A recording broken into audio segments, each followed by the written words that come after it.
Inside a military-approved research lab, a rat runs into a cage by accident, looking for food and water. Instead of finding food and water, the rat is eaten by an unseen predator. When the rat's blood tats of sharp fangs elsewhere, the invisible beast can be seen. Dr. Sebastian Kane stays up late at his apartment trying to find a way to undo a process that makes a person invisible.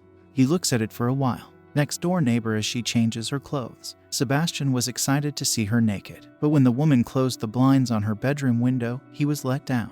As he walks around his apartment, he suddenly has a great idea, which he tried out right away on the computer. Not long, he calls Linda McCaig, who is his ex-girlfriend and now works with him, to tell how well he did. During a video call, he sees a man on Linda's bed and asks who it is. Linda turns the camera away from the bed and says that Sebastian no longer has a right to know about her love life. After he shows Linda the breakthrough formula, he tells her to call their coworker Matt Kensington and ask him to get the gorilla Isabel ready so they can do a live test. After dropping the call, Linda wakes up Matt and tells him that they have to go to the lab right away because Sebastian has finally figured out the reversal formula. She tells him that they should go in separate cars to keep their relationship a secret from us. Matt gives Sebastian a hint that they will have to tell him at some point, so Linda gives him her word that she'll do it someday. When they get there, Matt goes straight to Isabel's cage to put the invisible gorilla to sleep, but before he could give her an injection, the animal scratched him and ran away. Matt is chasing the ape when he runs into Sebastian in the hallway. Sebastian had just gotten a gun that puts people to sleep. Sebastian makes a bet with Isabel for $10 that he'll be the one to get her first. Matt tries to shoot her with a tranquilizer at the gorilla corner, but he misses. Sebastian follows up right away with one shot that hits the ape and knocks her out. Dr. Sarah Kennedy, the lab's veterinarian, walks in out of nowhere and asks Sebastian why he gave Isabel the new formula before testing it. Sebastian says that if they skip the test,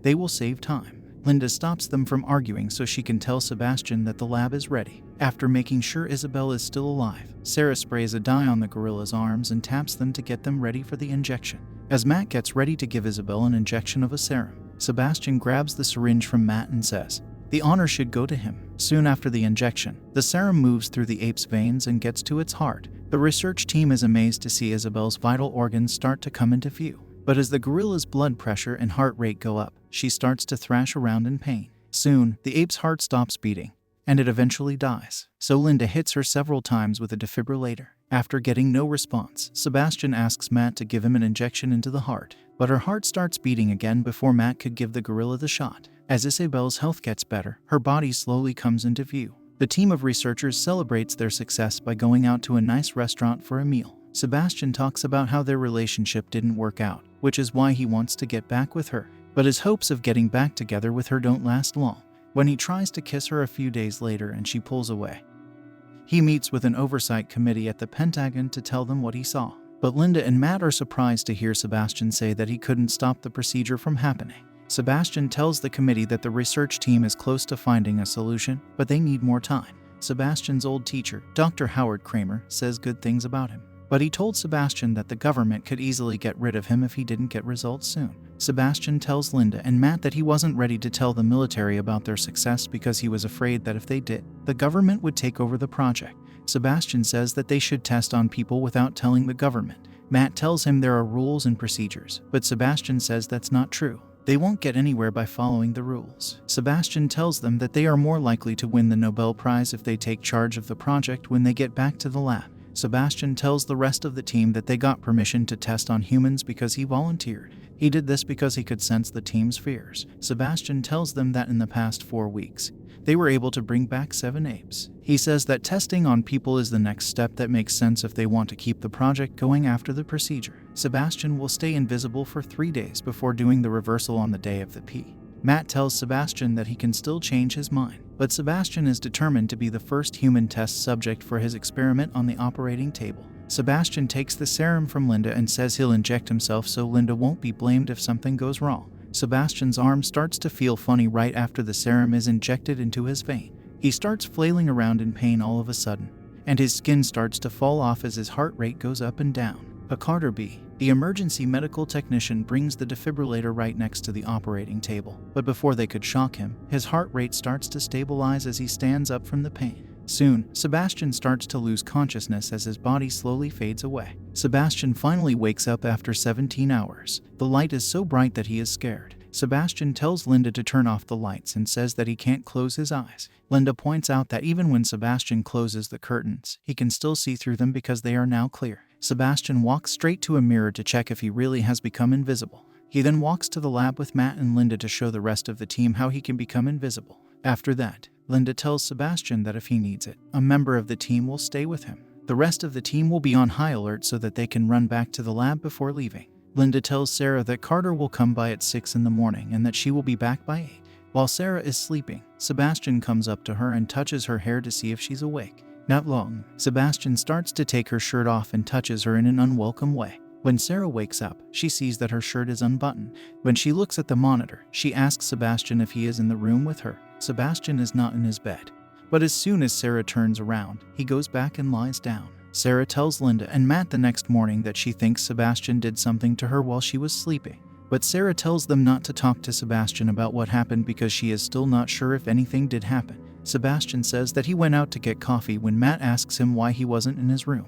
3 days after the surgery, Sebastian's team gets him ready for the reversal. Matt Jackson gives Sebastian a serum. Sebastian starts to breathe heavily, which is a sign that something is wrong. Soon, he moves all over the table and gets out of the straps. Matt and Carter hold him down. Sebastian is still able to get up from the table, though. After throwing Carter across the room and kicking Matt in the face, his body is briefly visible. But he falls to the ground and is unconscious by the time they bring him back to the table. Linda finds out that Sebastian's heart is no longer beating. So, Matt gives CPR to him. His heartbeat comes back, and his body slowly disappears again. Linda tells Sebastian that he almost died when he wakes up hours later. Sebastian tells Linda that he needs to make some changes if he wants to stay invisible, so they make a latex mask for him to wear while he walks around the lab. Over the next few days, Matt tries hard to figure out how to undo the procedure without killing Sebastian. After 10 days of being invisible, Sebastian gets tired of having to go through tests and stay in the lab. One night, when Carter is the only one at the lab to watch over him, he decides to leave. Sebastian Carter calls the other team members right away to let them know that Sebastian has left while driving on the road.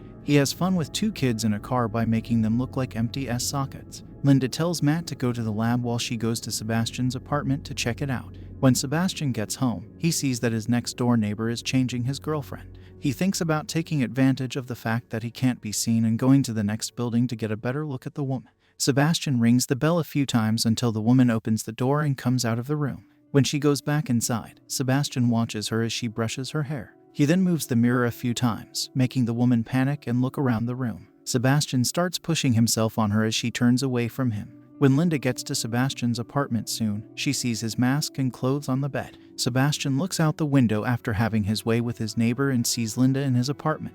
He stays at Linda's until she leaves and then goes home. Back at the lab tech, Frank Chase, gives the rest of the research team tranquilizer guns as they get ready to look for Sebastian outside. Sebastian comes back soon and says he only went home to get a few things. Linda tells him that if he tries to leave the lab again, she will go straight to the committee. Linda tells Matt that she is worried that Sebastian's mind is starting to change because he has been invisible for so much longer than the animals. Sebastian tells Carter that he messed with a woman while he was outside and liked it, while Carter does some physical tests on him. A few days later, Matt calls Linda to tell her that he found a solution. During a simulation, however, the process breaks down. Sebastian tells Linda that he is frustrated that he can't use his ability to become invisible. He also says that he has become a prisoner at the lab. When Linda says that he's not a prisoner, Sebastian points out that Linda can go outside and be with her boyfriend while he's stuck in the lab. Later that night, Sebastian goes to the lab and gets a piece of electronic equipment. He puts it in the camera in his room so he can record himself sleeping on the bed over and over again. He goes to Linda's apartment and finds out that she has been seeing someone. Sebastian breaks the window next to the bed just as Matt and Linda are starting to make love. Linda calls the lab to see if Sebastian has gotten away. Frank tells her that Sebastian is in bed. Sebastian goes back to the lab and paces around the building out of anger and jealousy. He gets tired of the invisible dog barking, so he grabs it and throws it against the cage walls until it dies. Sebastian says he was sleeping when the animal died when Sarah asks him about it. After watching the security camera footage, they came to the conclusion that Sebastian never left the room. While Linda is at work, she gets upset when she hears noises from all over the room at once, so she runs to the lab to see if Sebastian is there. On the video monitor, Linda can see him lying in bed, but she can't find him in his room. She finds out that he has been running a video loop of himself in bed, so she tells everyone on the team to come back to the lab. While this is going on, Sebastian walks around the parking lot and watches the research team come in. Matt and Linda go to Dr. Kramer to tell him about Sebastian.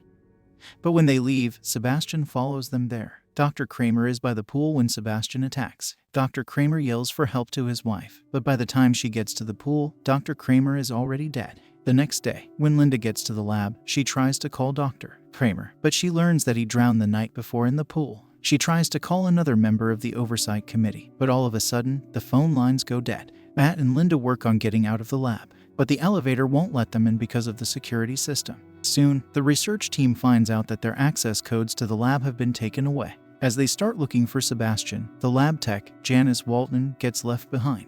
While she is getting a pair of thermal goggles, Sebastian comes out of nowhere and ties her up with an IV line. She screams, but the screams of the animals in their cages drown out her voice. They couldn't find Kramer. Linda tells Sebastian over the intercom that the committee already knows what he did. But Sebastian says he killed Kramer the night before. Anyone could find out. Soon, with the help of their thermal goggles, the team figures out that Janice is missing. They find her body in a locker. It is dead. Linda asks Frank to give them back their access code so they can turn on the motion detectors when they see someone in the hallways. Matt and Carter get tranquilizer guns to help them find Sebastian, and Linda shows them the way. Carter sees heat signatures behind the pipes, but when Matt isn't looking, he figures out that the heat is coming from the vent. While hiding on a ceiling, Sebastian grabs Carter. Matt shoots at him, but the bullet misses and hits a pipe instead. Carter is thrown toward the wall by Sebastian. Carter hits the corner of a metal box with pipes, which cuts a major artery and makes him lose a lot of blood. Sebastian surrounds himself with heat from the pipes, which stops Matt's thermal goggles from working. When Matt's tranquilizers run out, he grabs a fire extinguisher and uses the smoke from it to fight Sebastian.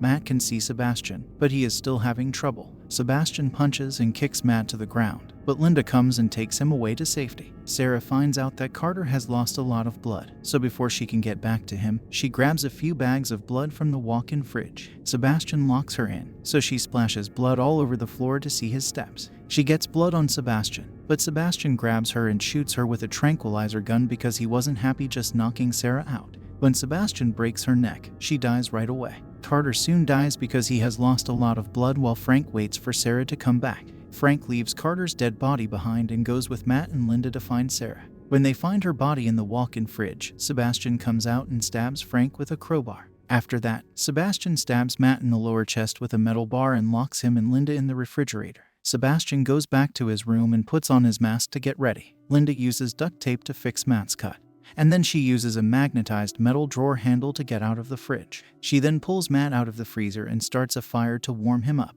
In the meantime, Sebastian gets some chemicals together to make an explosive that will blow up the lab and hide what he has done. Before going to the elevator, he puts the chemicals in a centrifuge and sets the timer for 5 minutes. When he gets to the lift, Linda stops him and lights him on fire. She slides down to the floor to stop the elevator doors from closing and keeps shooting flames at Sebastian.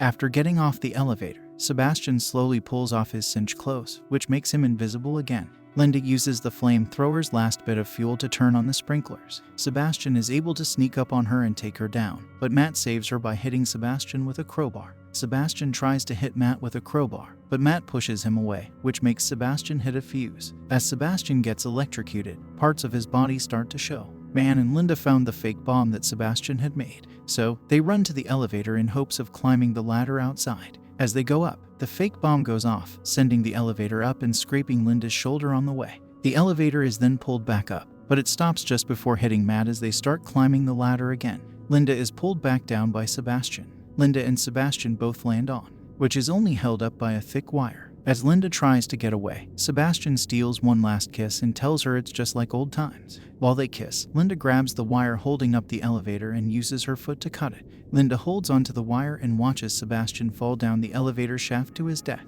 As firefighters rush to put out the fire, Linda and Matt soon come out of the building that is on fire. The 4 Sebastians disappeared. The research team was able to deal with how cocky and competitive he was. He seemed to show more of his bad traits. As soon as he used Sarah as a test subject for his own experiment, he started to treat her badly. The night before, when the process to make him visible again failed, he became invisible. He got angry because he had to stay in the lab, so he broke the rules and left, with no one outside to stop him. He uses the fact that he can't be seen to attack. During the experiment, his neighbor Sebastian's obsession with Linda also got out of hand.